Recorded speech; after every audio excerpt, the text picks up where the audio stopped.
Bonjour, bienvenue, je m'apprête à faire le tirage pour les Scorpios, pour la fin du mois de mars. Donc nous voilà avec les petits scorpions. Et on va aller voir de ce pas quelles sont les énergies pour vous. Je vais prendre les archétypes déjà pour voir un petit peu quelle est la tendance.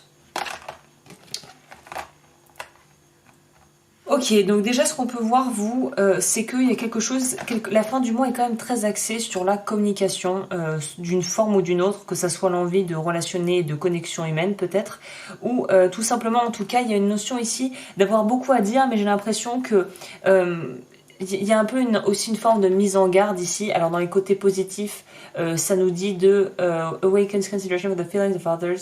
C'est ça, de pouvoir se dire que est-ce qu'on peut faire confiance. Il y a une idée un petit peu de test peut-être pour certaines personnes qui se retrouveront dans ce que je dis, à savoir que vous allez peut-être oser confier quelque chose ou partager une information peut-être un peu sensible ou vraiment quelque chose qui vous tient à cœur ou qui inclut quelqu'un qui vous tient à cœur. Et c'est un peu une forme de test pour voir si la personne en face à qui vous allez partager entre guillemets cette information, ce secret peut-être si c'est quelque chose qui est vraiment très intime, et de voir est-ce que cette personne sait tenir sa langue ou est-ce que c'est quelqu'un qui justement va en fait être n'est pas quelqu'un de fiable.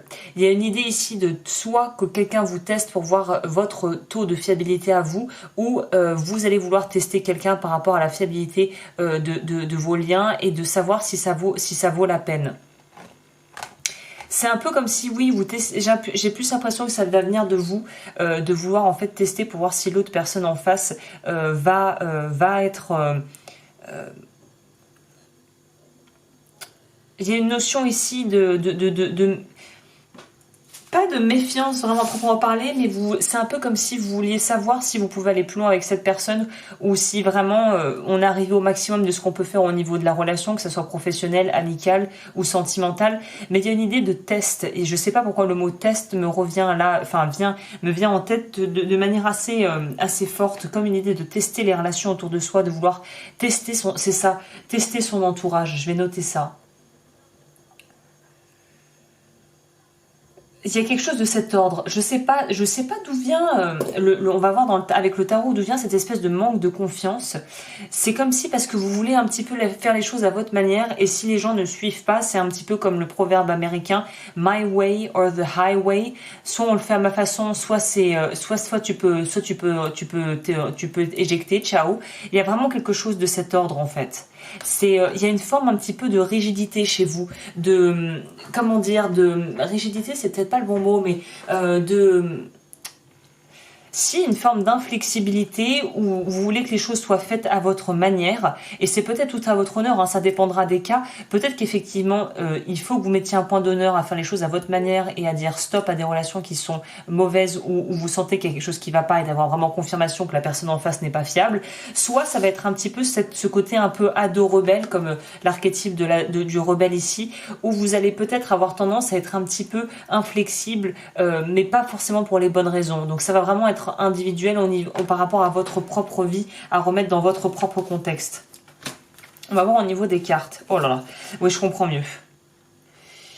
Je comprends mieux. On nous parle ici de peut-être être sorti d'une histoire amoureuse ou d'une histoire, en tout cas d'une forme de déconfiture au niveau relationnel par rapport à votre travail, à un engagement, quelque chose qui n'a pas été tenu. J'ai vraiment la sensation qu'on est sur quelque chose qui n'a pas été tenu et ça vous a vraiment énormément peiné. Et ça vous a tellement en fait meurtri, ça vous a tellement refroidi que maintenant vous êtes là, oh, attention, là on va remettre les pendules à l'heure et maintenant vous êtes en train de vouloir un petit peu tester votre entourage pour savoir aussi dans quel camp ils sont. Par exemple, si on a un différend professionnel avec quelqu'un ou si on est en phase de séparation, c'est un peu voir qui sont mes vrais amis et qui sont les gens qui ne veulent vraiment pas au final me voir évoluer, qui ne sont pas avec moi au final, qui ne sont pas... vous voyez la carte du 3 de bâton ici qui est une carte au final pour moi de planification, en tout cas de vouloir rebondir et aller vers l'avant et de pouvoir coopérer avec les autres.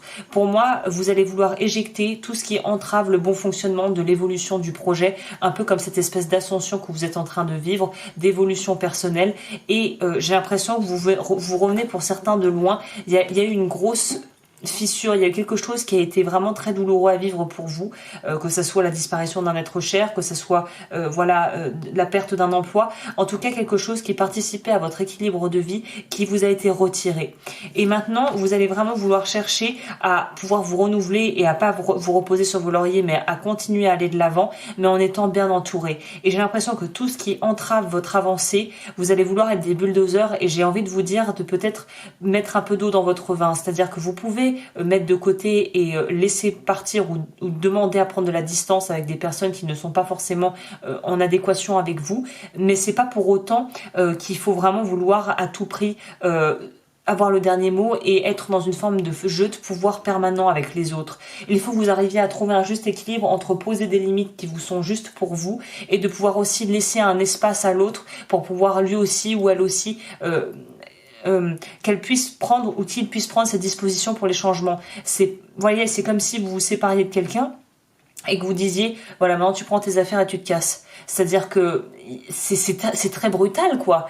Alors qu'il y a peut-être moyen de dire, écoute, ça ne fonctionne plus entre nous, je te laisse une semaine ou un mois pour pouvoir, voilà, déménager tes affaires et trouver un autre endroit pour aller vivre. Vous voyez, il y a soit vous voulez vraiment être soit vous prenez un peu plus, vous y mettez un peu plus les formes et je pense que vous y gagnerez et que la personne ou les personnes impliquées aussi y gagneront. Soyez peut-être un peu moins boum, un peu moins dur. Il y a une notion de dureté, d'inflexibilité. Soyez un peu moins dur, soyez un petit peu plus souple et un peu plus empathique. Empathie, c'est peut-être pas le bon mot, plus compassion. C'est ayez de la compassion et essayez de réfréner votre côté justement à vouloir être peut-être un peu trop dur, un peu trop tranchant avec certaines personnes, même si elles l'ont peut-être mérité. Là, c'est vraiment un positionnement pour vous à savoir qu'est-ce que vous voulez créer pour vous autour de vous. Est-ce que vous voulez continuer à alimenter du chaos, du ressentiment, ou est-ce que vous voulez pouvoir vous libérer de tout ça? Donc après, c'est à vous, hein, c'est un positionnement très personnel là. Peut-être que vous avez envie de leur rendre la monnaie de leur pièce à cette personne ou à ces personnes. C'est à vous de voir en fonction. Je suis pas là pour vous dire ce qui est bon ou pas bon. Tout ce que je peux vous dire ici, c'est qu'on vous conseille tout de même, dans tous les cas, de vraiment vous fier à votre intuition. Donc plutôt que de vouloir tester les autres et de commencer à vouloir jouer les Colombo, les inspecteurs Colombo, en essayant de trouver des combines pour tester, nanana. En plus, certains scorpions, je connais, hein, ça peut aller très loin. De vouloir attendre pour voir si il est bien sorti du boulot à cette heure-là, de ce truc comme il l'avait dit. Écoutez votre intuition, ça vous coûtera moins cher. Hein. Ça vous coûtera moins cher en essence ou en détective privé. Hein. Mais écoutez votre intuition parce que les réponses, vous les avez déjà en vous. Ne perdez pas de l'énergie bêtement à vouloir avoir confirmation sur quelque chose que vous savez déjà en fait. Hein. Il y a une idée d'un peu plus s'écouter ici quand même. Hein. Alors je suis curieuse parce qu'on dirait que c'est sentimental cette affaire tout de même. Hein. Oui. Oui. Pour moi, il y a pas mal de scorpions qui sont peut-être dans des phases de rupture, là au niveau sentimental. Il y a quelque chose, si c'est pas une rupture à proprement parler, j'ai l'impression que la confiance que vous portiez à votre entourage, si vous n'avez pas vraiment quelqu'un dans votre vie, a été mise à mal. Pour tout un tas de raisons qui seraient individuelles, hein. Il y a beaucoup de gens qui me regardent, donc je pourrais pas savoir.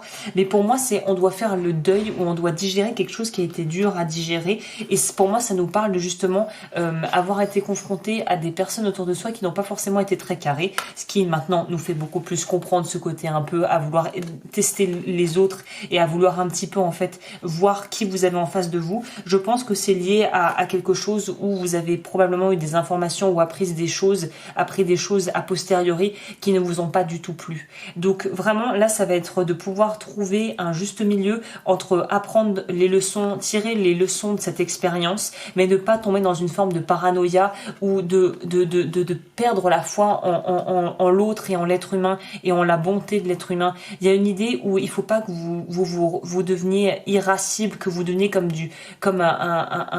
une pierre, le cœur de pierre. Il faut que vous restiez ouvert, même si vous êtes peut-être beaucoup plus précautionneux ou précautionneuse qu'avant dans vos relations. C'est peut-être une leçon que vous aviez besoin d'apprendre, mais il faut pas que cette espèce de méfiance se transforme en indifférence.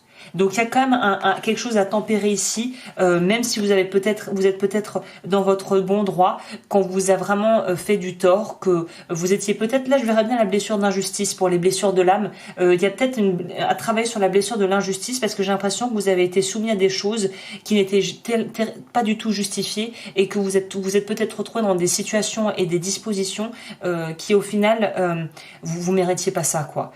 Pour d'autres ça peut être différent, ça peut être quelque chose qui dure depuis longtemps, ou vous récoltez un peu le fruit de ce que vous avez semé par le passé, mais j'ai l'impression que pour une grande majorité vous n'avez pas vous êtes retrouvé confronté à quelque chose qui vous dépasse, que vous ne vouliez pas, et où vous n'aviez pas vraiment, c'est pas votre faute en fait. J'ai l'impression que pour pas mal, j'ai à vous transmettre que c'était pas votre faute, et que il faut que vous arriviez aussi à vous pardonner d'une certaine manière. Je pense que c'est ça la deuxième partie du travail qui va être la plus difficile ici.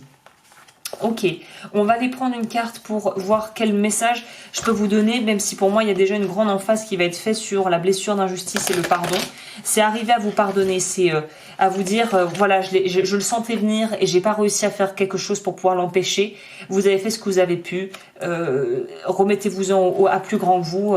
Il y a une idée aussi peut-être de sortir de son petit nombril et de se dire que vous avez fait du mieux que vous pouviez quoi qu'il arrive, et qu'il y a quelque chose de plus grand que nous qui régit tout ce qui se passe, et de ne pas vous tenir tant en rigueur des choses que vous n'avez peut-être pas eu le courage de faire au moment où vous auriez dû les faire.